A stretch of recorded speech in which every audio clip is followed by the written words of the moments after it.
The Light in the Tower by Moonrest Nights. The rain came down in sheets, relentless and cold, as if the sky itself had opened a door to some endless ocean above. Evelyn Carter pulled her coat tighter round her frame, the damp fabric clinging to her arms, despite her effort to keep the water out. The small coastal town of Graymarsh was silent, except for the wind that howled through narrow streets and the crash of waves against the jagged cliffs. Her boots squelched as she made her way toward the inn, a place she had booked out of necessity rather than comfort. The bus had broken down hours ago, miles from her intended destination, and the driver had suggested she find a room here until morning. Graymarsh, he had said, wasn't much of a town, but it had roofs and walls that kept the storm out. As she neared the inn, she glanced toward the horizon. Beyond the black silhouette of the cliffs stood something that didn't belong, a tall, narrow tower, its stonework dark with age, rising higher than any structure she had seen here. At its crown, a faint light flickered in the storm. It wasn't steady like a lighthouse beam, but erratic, like a candle burning in a room without windows, fighting to survive the wind. She frowned. It was strange. No one had mentioned a tower in the brochures or maps she'd glanced at before coming here. And yet, there it was, jutting out of the cliffs like a sentinel watching the sea. Inside the inn, warmth greeted her. The fire in the hearth spat and hissed as wet logs burned, casting long shadows against the faded wallpaper. Behind the desk stood a man in his 60s, lean and tall, with eyes that seemed too sharp for the slow, sleepy pace of the town. "Evening," he said. "Evening," Evelyn replied, shaking rain from her hair. "I need a room for the night.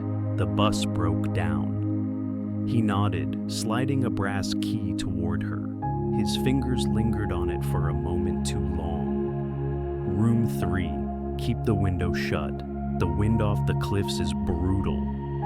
Evelyn hesitated before asking, "That tower, out on the cliffs, what is it?" The man's gaze flickered, his jaw tightening. "You saw it?" "It's hard to miss," she said with a small laugh, trying to sound casual. His voice dropped low. "Best you forget it's there." She opened her mouth to ask more, but his eyes told her clearly. This was not a subject for conversation. The storm raged through the night, but sleep wouldn't come. Evelyn lay in bed, listening to the old building groan and creak. The wind moaned through cracks in the walls like something alive. At some point, she got up and looked through the small window. Far across the cliffs, the tower's light was still there. Flicker, fade, return, like a heartbeat she could almost hear. And then, just for a second, she thought she saw a shadow move inside that light. The next morning, the storm had eased to a misty drizzle. Evelyn intended to leave once the bus was fixed, but she found herself walking the narrow path toward the cliffs instead. Something about that tower gnawed at her thoughts, whispering questions she couldn't ignore. The path was treacherous, slick with moss and rain. Waves smashed against the rocks below, sending bursts of spray into the air. And then, there it was, looming in front of her. The tower was taller up close, its stones rough and uneven, black with age. A wooden door at its base hung slightly open. Evelyn paused, looking around. No one was there. The sound of the sea swallowed everything. Against her better judgment, she pushed the door open and stepped inside. The air was colder here, heavy with the smell of salt and rot. spiral stairs twisted upward, disappearing into darkness. As she climbed, her footsteps echoed in strange ways, as if the tower had more space inside than its exterior suggested. Halfway up, she began to hear it, a faint hum, low and constant, vibrating through the stone. By the time she reached the top, the hum had deepened into something that felt almost alive. The room at the summit was circular, its walls lined with shelves of glass jars. In each jar was a flicker of light, no bigger than a firefly, darting and swirling as though trapped. At the center of the room stood a tall lamp with no bulb, just a swirling vortex of pale light suspended in air. And beside it, a man, or something that had once been a man. He was tall, impossibly thin, his skin the color of parchment.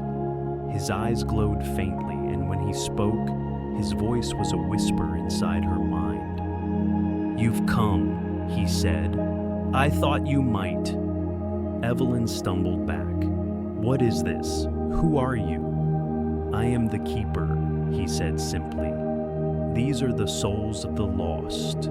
The sea takes them, and I keep them here so they cannot vanish completely." "That's insane," she stammered. His gaze shifted toward the lamp. "But there is one light that must never go out. If it does, the darkness comes in." As he said it, the main light flickered, weaker than before. The hum in the stones faltered. "You've brought the storm with you," the keeper whispered. "Now it begins."